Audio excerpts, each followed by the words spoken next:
The Emerald Tablet, Chapter 6. Andy Wants to Visit the Ruling Hall.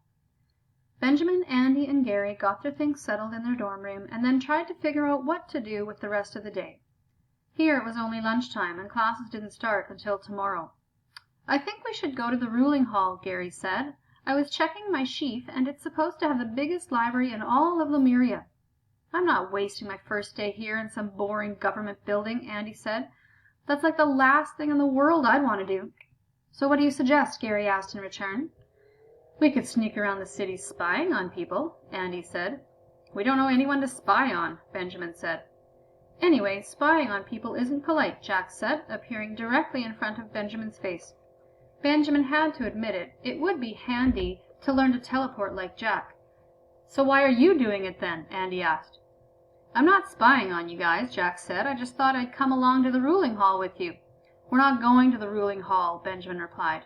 "Right," Andy added. "No libraries." Jack laughed a tiny little laugh. "There's more to the Ruling Hall than just libraries." "Like what?" Andy asked. "Like it's the most important structure in all of the known and unknown world," Jack replied. "Boring," Andy answered. "I have an idea," Benjamin said as his stomach growled. "Why don't we just head out into the city and get some lunch?" "And then go to the Ruling Hall," Gary added. "Lunch, fine. Ruling Hall, no way," Andy replied.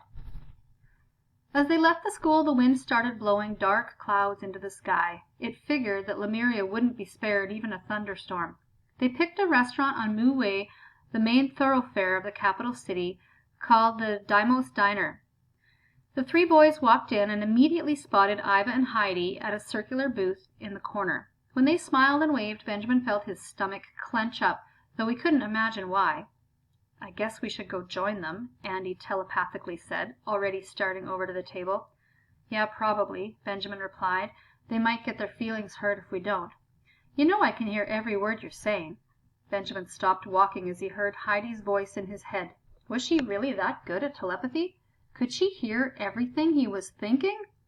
"You guys are welcome to join us for lunch, but don't feel like you have to do us any favors," Heidi said audibly once they reached the table. Not bothering to reply, Andy slid onto the bench next to Iva. Benjamin tried not to smile and sat down. "So what are you guys doing for the rest of the day?" Benjamin asked. "We're going to the Ruling Hall," Iva replied. "That's where I wanted to go also," Gary replied. And since Gary wanted to go there, that's where we're going too," Andy quickly finished. "We are?" Gary asked. "Of course we are," Andy replied. "I was just kidding before." Benjamin stared at his friend, then glanced at Heidi. She smiled back, but didn't say a word. "So what's so special about the Ruling Hall anyway?" Benjamin asked. "It's supposed to have more rooms than you could explore in your life. Endless stairways, secret passages, hidden doors," Iva said. "And the inventions housed in the hall are more brilliant than we could ever imagine." "How do you know that?" Andy asked. "Well, that's what Kiri, the Telegnosis teacher, told me," Iva replied. "You met with a teacher already?" Andy asked. "I was really interested in Telegnosis when Proteus Ajax mentioned it, so I went and found our teacher and introduced myself," Iva replied. "That seems like such a teacher's pet thing to do," Andy said. Iva ignored the remark. "She said I had the strongest telegnostic pathways she'd ever seen, and she told me some history of telegnosis on the Earth. Did you know the oracles at Delphi were actually telegnostics?" "What's Delphi?" Andy asked.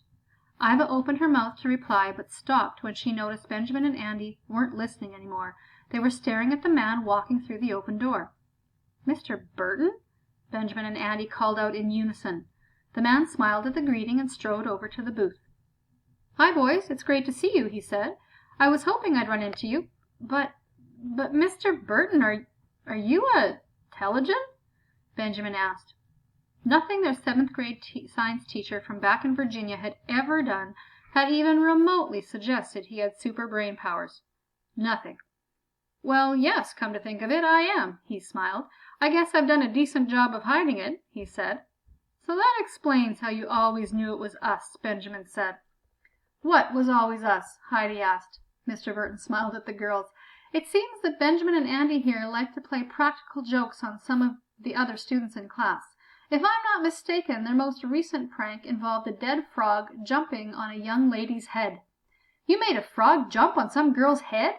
Gary said with admiration. You use telekinesis in your science class back home? Iva asked in amazement. They aren't supposed to, Mr. Burton replied, but laughed anyway. But I can't say that I blame them. Life among the humans does get rather tedious. So I guess you knew we were Telegans all along? Benjamin said. Of course, but I wasn't allowed to say anything. Not even your parents know about me. Mr. Burton smiled at the other students. I'm Phineas Burton, by the way. I teach science at their middle school in Virginia. I can't believe you have a Telegan for a science teacher, Gary said. Man, I'm jealous. My science teacher doesn't even know what a meniscus is. I constantly have to bite my tongue to keep from correcting him. What is a meniscus? Heidi asked. Gary rolled his eyes. Doesn't anybody read anymore? A meniscus has something to do with monkeys, right? Andy asked. Gary shook his head and sighed. It's a phase boundary curve due to surface tension.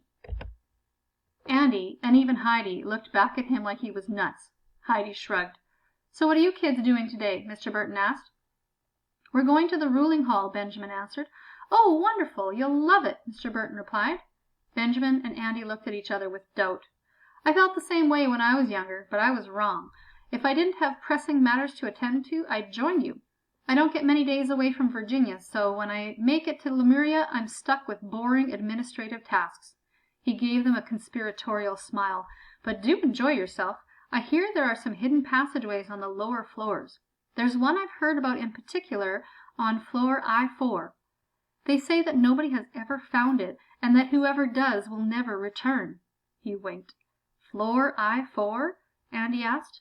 What's floor I-4? Didn't you check your class schedule? Gary asked. That's how they label the lower levels. Why? Andy said.